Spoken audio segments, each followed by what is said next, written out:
This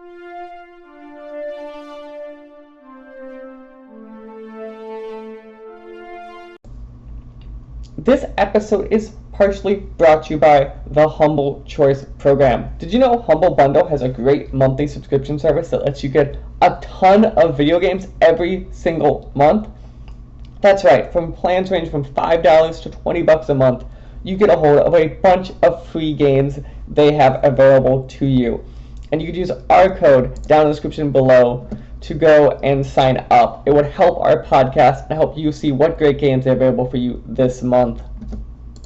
Well, hello everyone, and welcome back to one of these fun interview episodes of the SWW show. I'm Mike, and today with me a special guest from, I think, around the world. That sounds about right. To get us started, do you mind introducing yourself and the game we're here to talk about? Yeah, sure. I'm Nick Bell. I am the developer behind Temple of Snek, which is like a snake-based.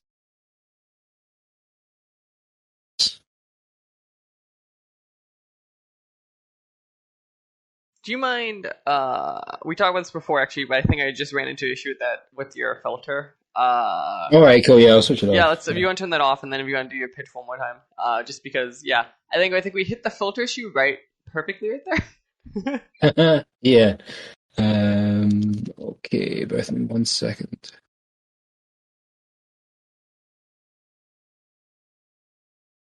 As he gets that started, yeah, this is called recording, people. Stuff happens. Yeah, okay. How's that? Is that better? Yeah, now you sound fine. I think I perfectly cut you off as you were talking. I was like, let's just get it off. Yeah, it clips a bit. Cool. Okay. Cut off. You said you're a developer of Temple Snek, and then 100% I lost your audio. Right. Should I just start from introducing myself again? Yeah, go ahead. Okay, so I'm Nick Bell. I'm the developer behind Temple of Snek, which is a snake-based puzzle.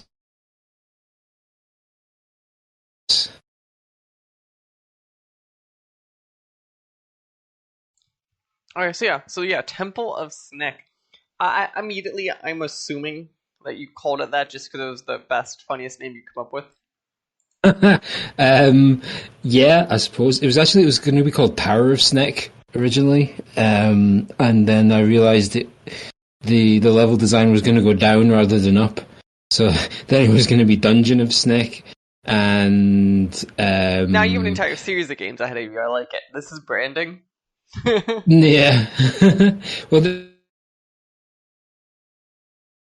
but the part of the level design and stuff is quite influenced by Zelda games, and the reason I don't really say it is because it's not that much like Zelda. In my head it's like Zelda, but I don't think anyone else would see it. And the name that they quite often give the dungeons in Zelda is temples, and that just kind of seemed to make sense to me. And then the story came from that. So in the story, it makes sense that it's a temple, but it wasn't a temple originally. Yeah, so let's kind of jump on to start there then.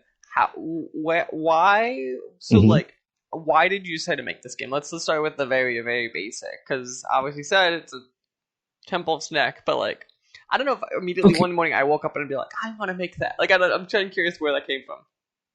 Okay, well, the very first reason I even thought of messing around with it was I just decided to try and find out whether I could make, just a normal version of Snake, but rendered in 3D with nice chunky snake shape. And it was like a bit of a challenge to myself to make that proof of concept. And then once I had it, I thought, well, what am I going to do with it? And my first thought was, what if I make just like traditional Snake, but throw in more and more obstacles and different challenges, like the food is some kind of enemy and you have to catch them. And it was kind of evolving into almost like a roguelike kind of thing in my head, which isn't my kind of game really. So I'm glad that it didn't really go that way. But yeah, to begin with, it was more just like that sort of proof of concept. And it's interesting because to some people react to the idea of the game, like as if they're not familiar with Snake, the original Snake, and it's something completely new to them.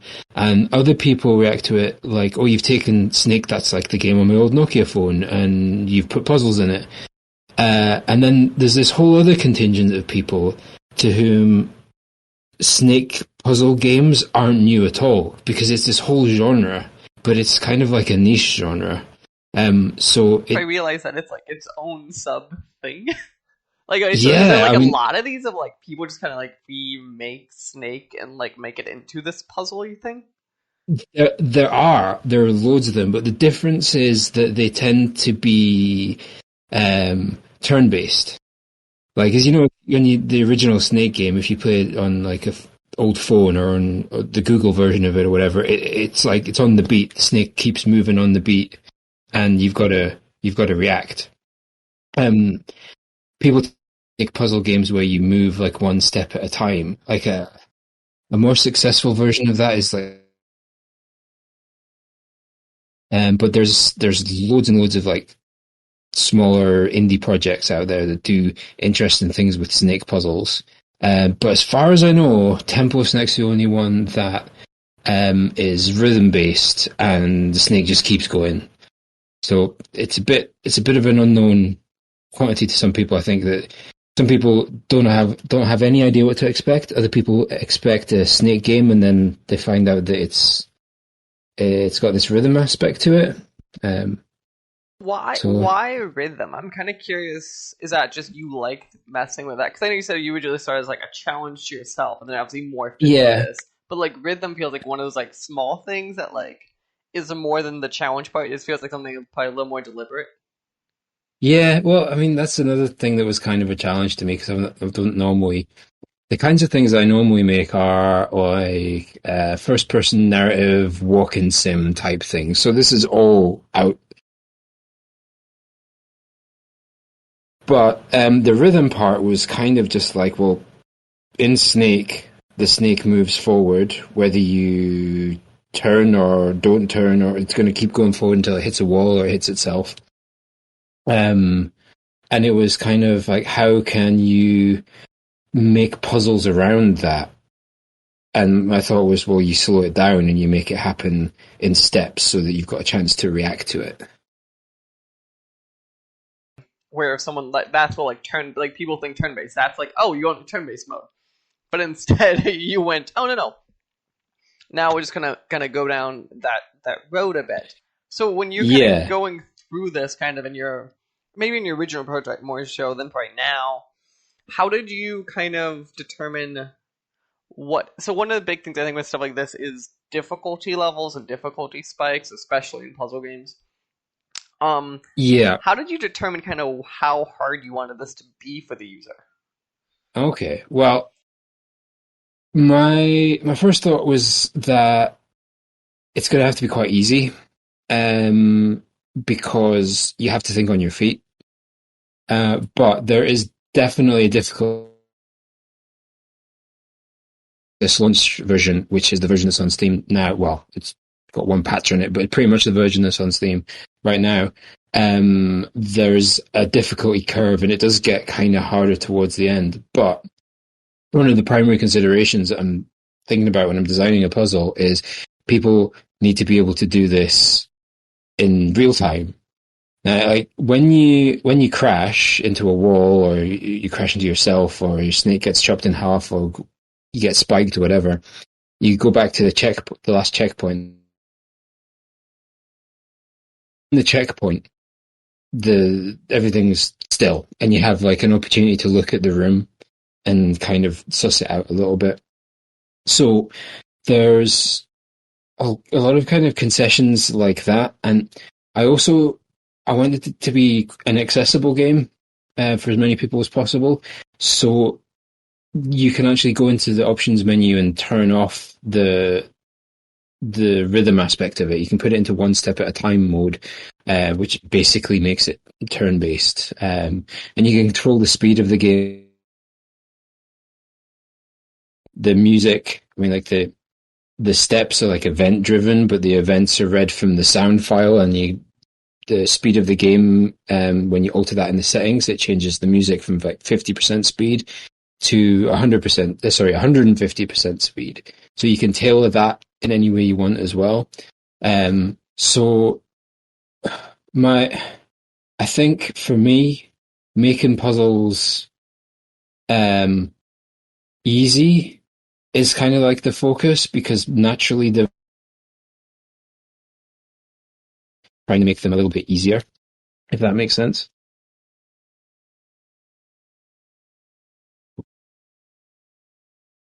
I find it fascinating that you give people the option to turn off what I would argue is a major mechanic Yeah. in the game. Like, that's to me, it's like, oh yeah, here's kind of I would argue is your twist to the game, right? In a lot of ways, like here's this like big focal point, and you're like, yeah, you just turn that off. They'd like if Dark Souls was Yeah. like, we just turn off death. You're like, what? I'm confused. Yeah, I know what you mean. There's two happy with doing it that way. And one is that I really think that, okay, so as a developer, if you want to make your game a certain way, like if you want it to be hard and for it to be all about the challenge, then that's totally cool.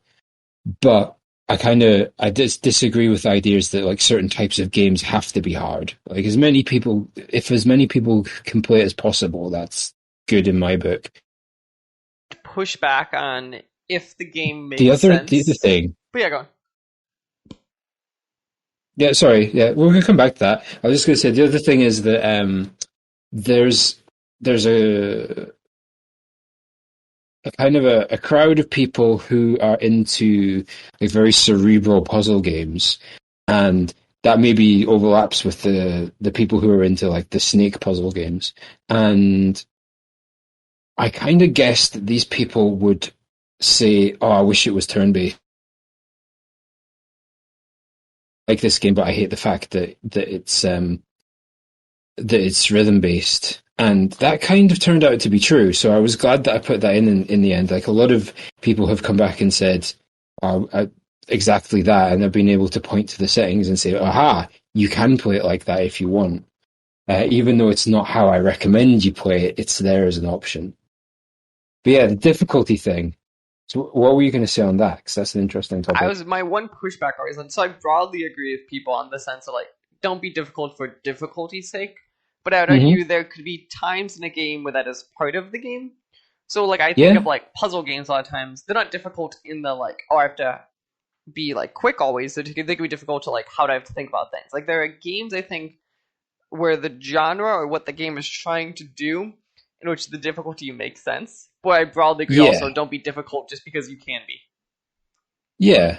I mean, I totally agree with that. So like, if you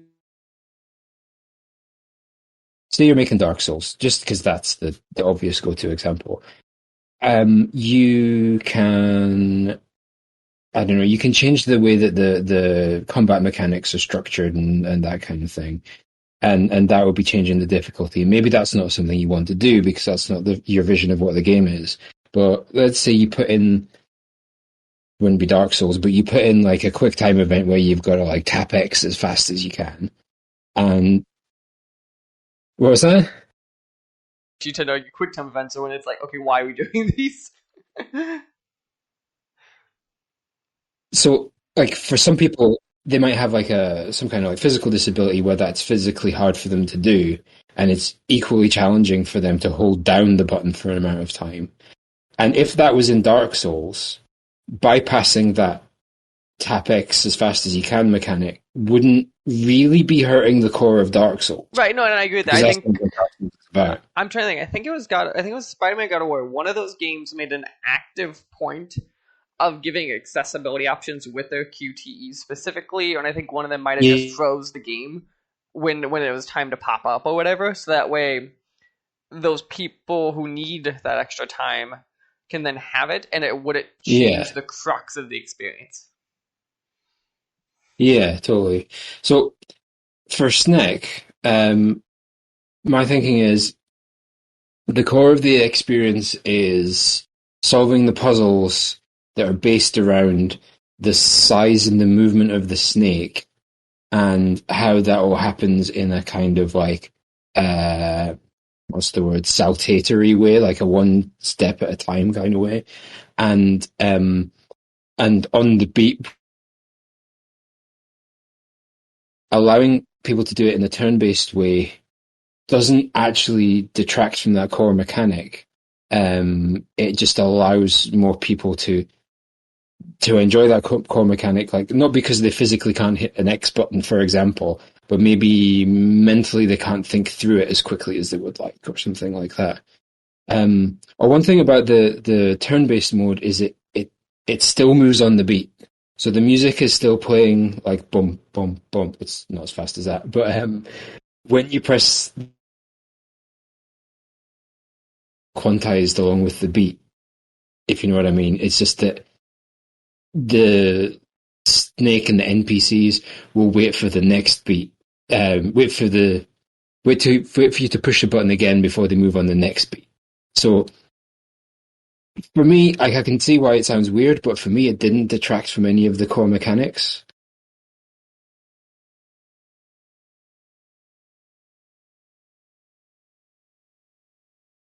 Be deliberate there because I think those things could matter and could change the game. So kind of switching gears for a second, as we're talking, you are currently in early access and have been for, we'll say roughly 2 weeks, a little bit less. Yeah.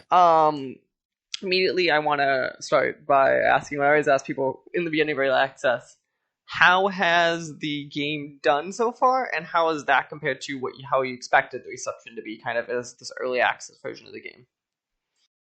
It's a modest but decent impact, I think. It's kind of on par for what I expected, but then I'm the kind of person that likes to kind of like be pleasantly surprised rather than disappointed, if you know what I mean. Like, I'm not exactly a pessimist, but I wasn't like expecting the world. And then I was kind of pleasantly surprised. In terms of like user, like player ratings, user reviews, it's doing all right. It's had like one negative review so far, and that was from someone who was stuck on a puzzle and didn't like that they were stuck on a puzzle. So I said to Miles from Pixel Jam, that person was reviewing themselves. Hope they're not listening. But I'm quite happy with how it's going. It's got a nice little community on Discord, it's kind of doubled in the last couple of weeks, which is nice. There's lots of people on there that are really kind of like invested in it and really kind of helpful with testing and feedback and stuff like that. So it's going, and it's going fairly well. I think that one thing I want to know more about is how people normally fare in early access indie games, because the refund rate is hovering like between like 10 and 12%. Even though the reviews are good, there's like the 10 to 12% refunds, and I don't think that's that bad. But obviously worse than I would like. I was gonna say it's higher than any indie dev would like. It definitely feels, I feel like that range of, I have always vocally been, I think, I understand Steam's system, some guttural level of like, there should be some way of, if you get a busted game, you should have a white money back. I understand that guttural level. I also think it's 2-hour window is one of the things I just think's unfair. Especially for like smaller games or those kind of things. Yeah. Like, I've always been of the like, there should be some sort of range, or an indie dev or whatever dev should be able to petition saying my range should be lower because of X.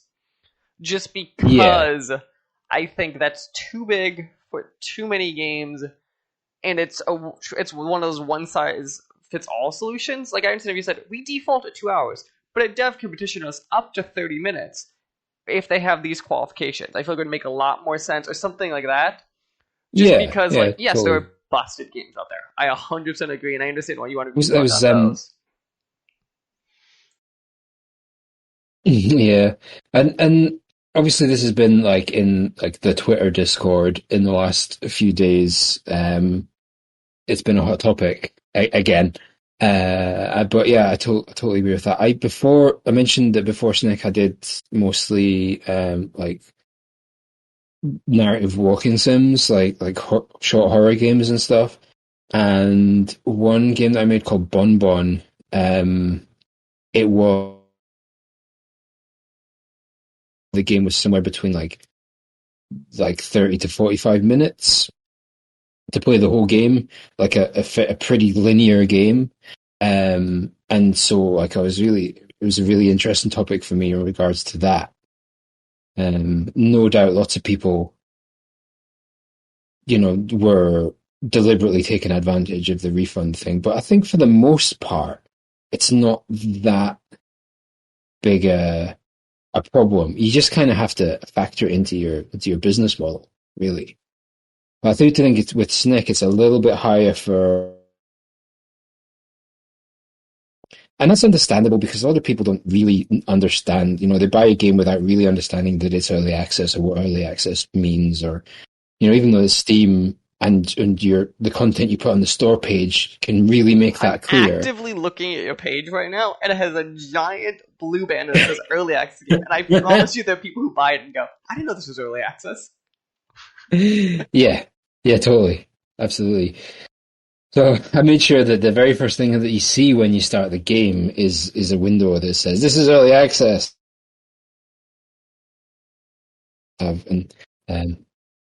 Yeah, exactly. So, I think it's going well, but it is just the start, and it's going to grow some more. The audience is going to grow while the game grows, and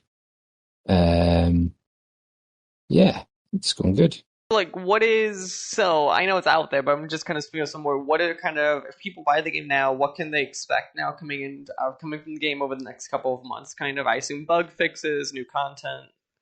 Yeah, sure. So there's going to be in the finished game, there's going to be a few different modes. There is the story mode, which is like the main campaign, and that in total will be, in terms of hours of gameplay, it's kind of hard to say because everyone solves puzzles at different rates, but somewhere between like 6 to 12. Oh gosh, now I'm saying numbers. Hours of gameplay, and at the moment there's like 25% of that in the game. The next big update that's coming isn't going to update story mode. The one after that, which will be in, I don't know, like 4 months or something, that'll add about another 25% to story mode. The other modes that are in it are there is classic mode, which is basically just Snake but with extra bells and whistles. And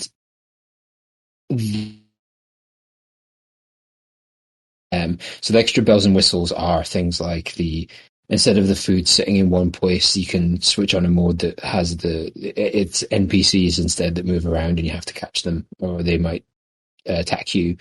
You can have like different shaped arenas with obstacles and things like that. So that's in the current version. That's maybe like half done with a few bugs, and in the next big update that will be finished. What else? We'll have eventually there's going to be a level editor, which will let you make your own puzzles, and hopefully that'll be on Steam Workshop. That's going to be coming towards the end. And so you can also customize your snake, so you can have like a different pattern of scales and things like that. And that's a feature I made a while ago. Just took it out, but in the next big update, that's going back in a more kind of polished, more feature. I was gonna say that's one of those things that like to most people sounds like, oh, it's really simple. You just switch it out. It's like, no, that stuff. It's shocking how many things that could just break, and you're like, why is this not working? Yeah. So there's the way that the Snek patterns work. at the start of the game, like when you start up the game, it loads your pattern from a file, and it uses.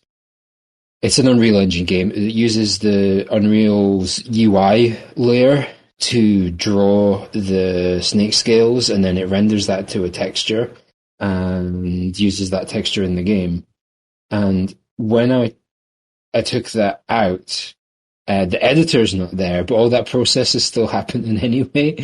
So every time anyone plays the game, the custom snake pattern editor in the background is going, what if we had a pattern for a plain green snake?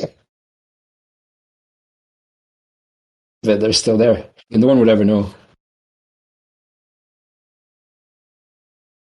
Coming then, obviously, for the game over the next couple months, half year, or whatever, right? Yeah. I think it'll be it'll be at least a year. Just early access going through all this stuff. Yeah. Okay, nice. So yeah, let's wrap this up the best way possible then. So for people who are still unsure or need to be sold on the game, what is kind of your final things to make them go check out Temple of Snek? Okay, if you like puzzle games and you like snakes, it's probably the game for you. One thing that I haven't mentioned at all is that the story, there is a story as you move through it. It's a story that has no words and no dialogue. It's all just like told through the environments that you pass through and stuff. It's a story about a fantastic pre-Hispanic civilization who have this temple which houses this giant snake, and the temple is raided by another people who have been coerced by conquistadors, and the conquistadors are also destroying the forest. So ultimately, the snake represents the goddess of this temple, and the long story that's only 25% done in early access is about liberating these people in this temple from the conquistadors and protecting the forest. That's all still to come. So if that sounds like something you'd be interested in, then follow through early access and see where it goes. Again, the game is Temple of Snek. You can check it out on Steam. That is Snek, SNEK. I want to say thanks again, Nick, for sitting down and talking to me, which I believe it's your evening. So thank you for that. No, thank you. Remember, if people want to go check it out, just go check it out on Steam. It's in early access, and it will be for the next year, and all of that fun stuff. So yeah. Great. Thank you very much. It was a pleasure. Hello, everyone, and welcome back to one of these fun interview episodes of the SWW show. I'm Mike, and today with me, a special guest, talk about, well, not really a game, but a very interesting game tool, I guess we're going to call it. So to get us started, do you mind introducing yourself and what we're here to talk about? Yeah. Hi, I am Jay Norneck. I am the developer of Midinous, which is a grid-based, non-linear MIDI sequencer for musicians, and hopefully I intend to bridge the gap between gamers and musicians, maybe make music a little bit more accessible with my software. So I'm glad immediately that you are a someone who's interested in the music part of games that understands something that's very, very true, which is the honest answer, which is music software is a pain in the fucking ass half the time. Yeah, I honestly, most of the time when I try a new music software, I give up and go back to my usual music software, which I've been using forever, because it's not very accessible. Number one, a lot of the stuff is very expensive. And two, there's so many controls and so many nuances that someone that's new to music production just won't really have a grasp on, or might get frustrated with and just stop using. I think my software sort of bridges that gap. I joke and call it gameware sometimes, because it controls like a game. It's not really a game, but It has the visuals of a game. It's built in a game framework. And honestly, I think that's sort of the future of software. So I wanted to make something that was both accessible and affordable and easy to use. Talk about what I think is the initial thing there, which accessible is one half. I think affordable is another half. I think that is a very honest thing. There's a issue with a lot of software out there being unaffordable, but I specifically think of a lot of music software. Like I think usually, like there's a few of them out there that's like the common trend. So let's talk about the affordable fact first. When you define this thing as affordable, how did you kind of determine what is that price point that is both good for the consumer / creator, but still economically viable for you as the creator of this software? Right. So normally a tool like mine would be considered what's called a plugin. I'm not developing a plugin. My software is not a plugin. It can run standalone. But the usual lingo is plugins. And you buy plugins for your digital audio workstation. They're either synths or tools or effects. And normally musicians like myself are used to paying hundreds of dollars for these plugins in most cases. There are open source alternatives, of course. There always will be. But, you know, in my opinion, some of the software that's super expensive is only expensive like that because musicians like me are used to paying that.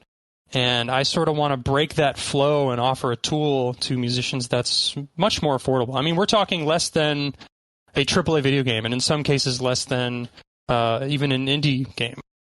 And my development overhead's pretty low, and I wasn't about to... I felt it would be unfair to charge more than what I'm going to release it at. And I'm not going to release any price figures now, but I can tell you definitely less than a AAA video game.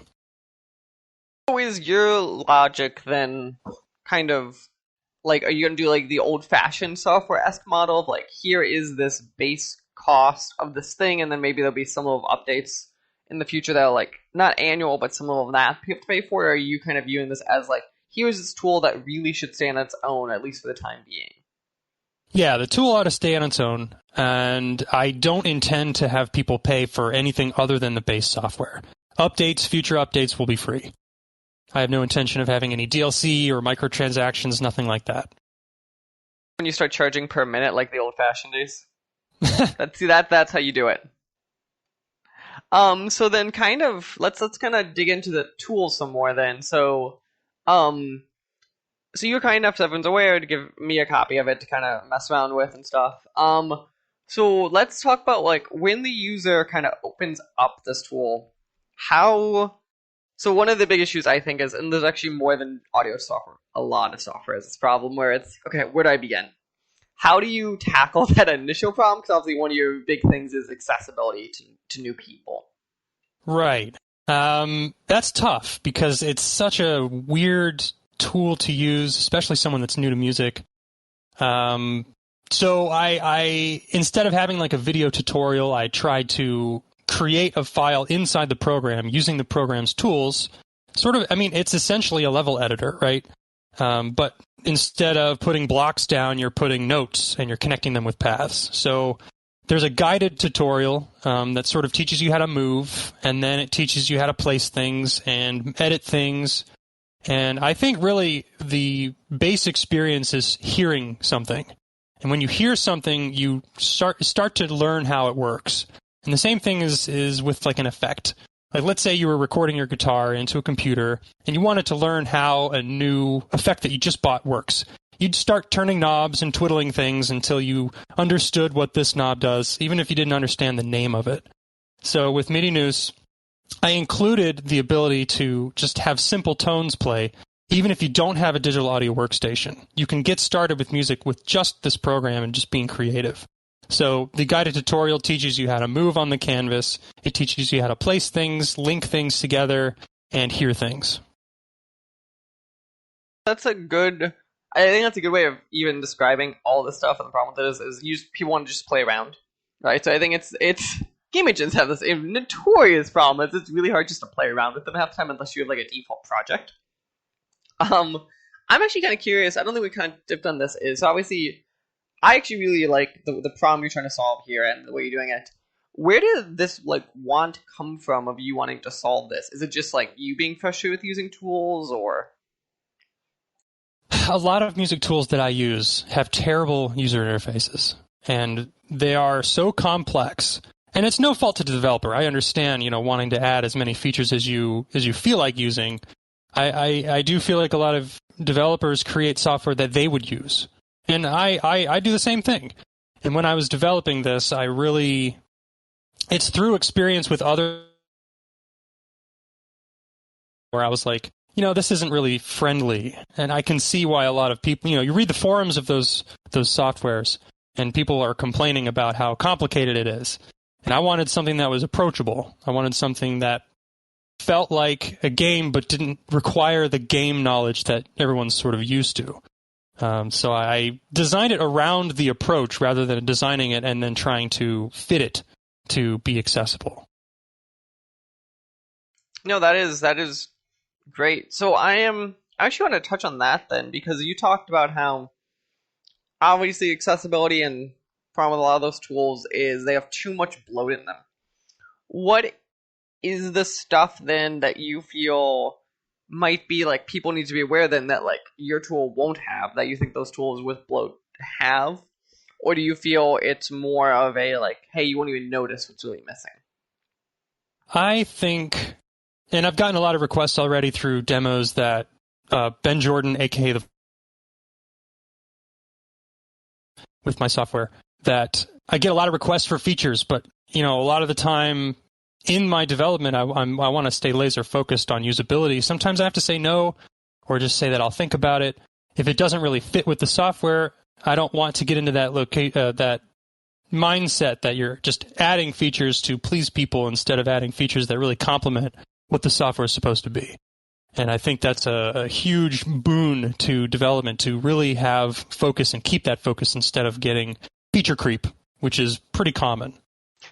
I don't know what you're talking about. Feature creep, that's never like a thing that happens to everyone. Yeah. You should see my backlog to-do list in my in Visual Studio, which is what I use to program the software. It's massive. My old thing I once heard, which I think is the smartest thing ever, is that you should set your backlog to auto-delete itself after 6 months of a task coming in there. Because and the joke I heard was and you'll never notice it did that because you're never going back to those tasks. Yeah, that's pretty good.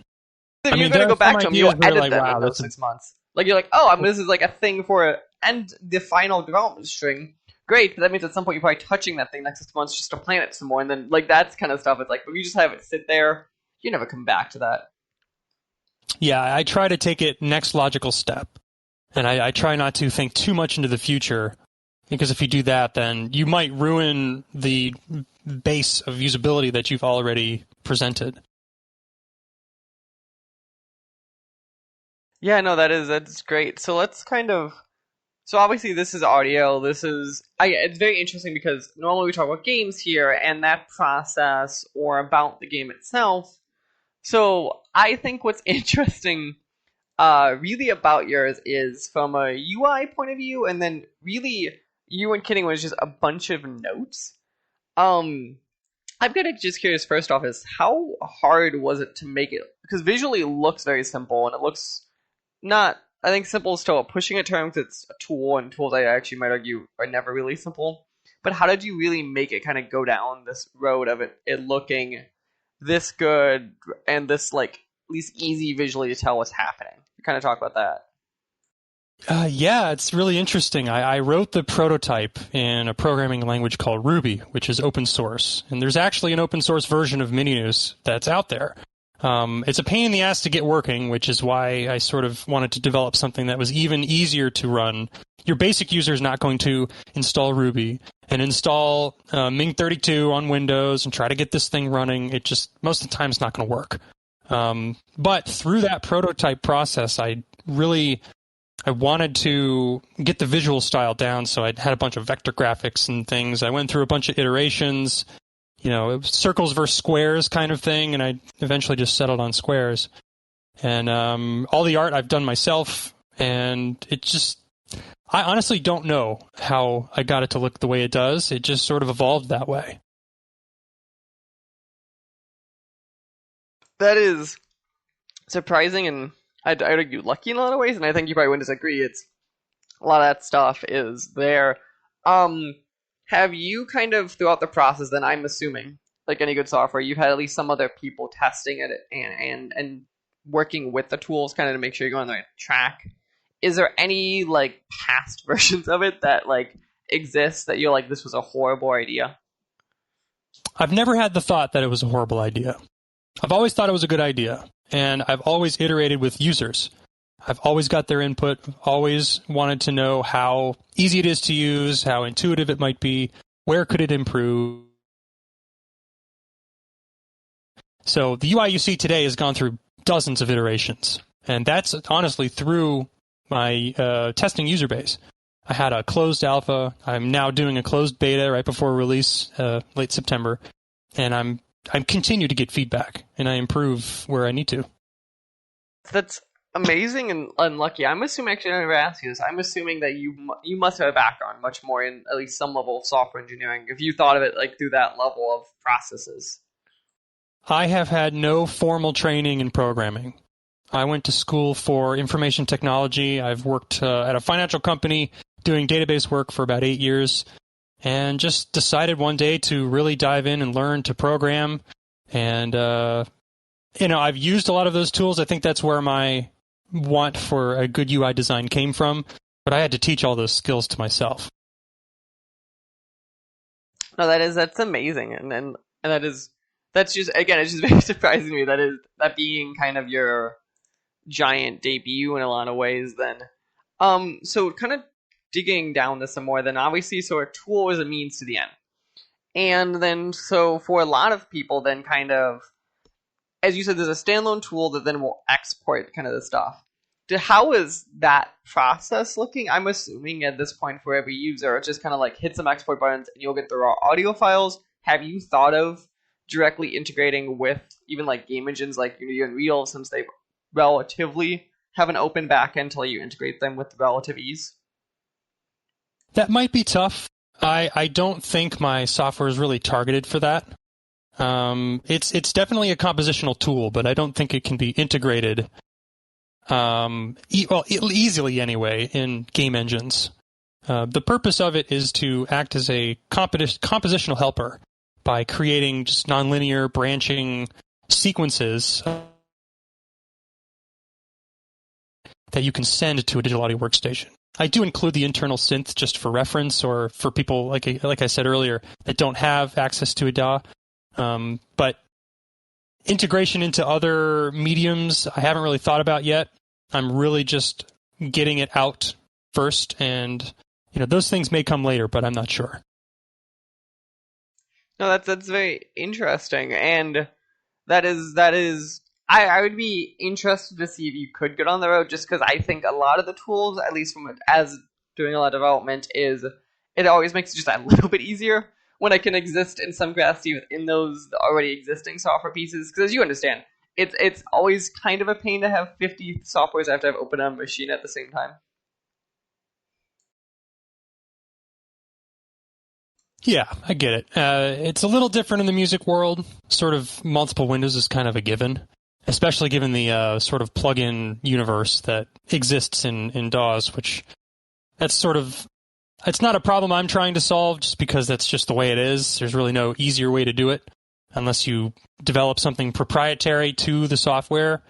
But that's not really, I want my stuff to run pretty much anywhere eventually. And I don't want to have to integrate it into 50 different systems, because that's not a complexity that I'm willing to approach. No, and that's fair. There's a definite argument for saying different tools are for different purposes or different uses and all of that. So just because everyone's aware, so as we're talking, you're roughly-ish around 4 weeks from release. So obviously, I'm assuming at this point you're in that final stage of just kind of tweaking things, fixing bugs, kind of making sure it works smooth as could be. Yep, no new features, just adding polish, fixing some things that need to be fixed, working on cloud saves, getting that all smooth, and just working on integration into Steam. I might even add achievements. I don't know if that's going to be before release, but I think it'd be a really fun and silly thing to be in a music software to have achievements that you can have in Steam. So I think was thinking that'd about be that a little great. bit too. See, if you want to argue about your tutorial, that's how you tutorialize it. Have all the achievements be a version of tutorials, that way users have some sort of level of things they should check out. That'd be, I think, my argument on that one. But Yeah, it's not a bad idea. You know, an achievement for placing an object or an achievement for linking two things together. right. It seems a little petty, but you know, it might be a good way to let the user know that they did something. They did something along the right, lines of or the they did something software. new, or the joke is as you add updates or whatever, they know what to test. Speaking of that, so do you have currently any plans then for post-launch release support for the software, or are you kind of waiting to see how it does and you'll go from there? Oh, I absolutely intend to improve this over time and add updates. And I've already, like I said, I've got a huge backlog of things that I want to add. And I don't intend to stop supporting it when it releases. Perfect. So for people then who want to check it out, as we talked about, it is Midinous. I know you said it. I always, because it's MIDI, right? It's MIDI as in the type of thing, which is MIDINOUS. So Jay, do you have any closing thing to tell people who are unsure if they want to check out the software? Like, how do you sell it to them at this point? Your closing argument. Yeah, Midinous is basically a MIDI sandbox with a virtually infinite canvas that you can create MIDI sequences or sequences of bloops if you don't have a DAW. And it will be available at the end of September on Steam. For beginning to release on Windows. It will be released on Linux and Mac as soon as I'm able to develop with those environments. Jay, thank you for taking time out of your afternoon to talk about the software. I'm interested. I'm going to go probably play with it some more. And best of luck as you finish development on this very interesting, I think, piece. And I think something that there is a definite utility for across getting more people into audio and just messing around with it. Yeah, thank you very much for having me. This podcast was a production of the SWW Show. To learn more, go to theswwshow.com. Remember, you can follow the show on Twitter at the SWW Show. You can follow me at Mikey_Maroney. You can follow AJ at LowSeatBoy. Remember, new episodes premiere on Friday, 9 a.m. Central Time on anchor.fm/SWW and podcast services around the globe.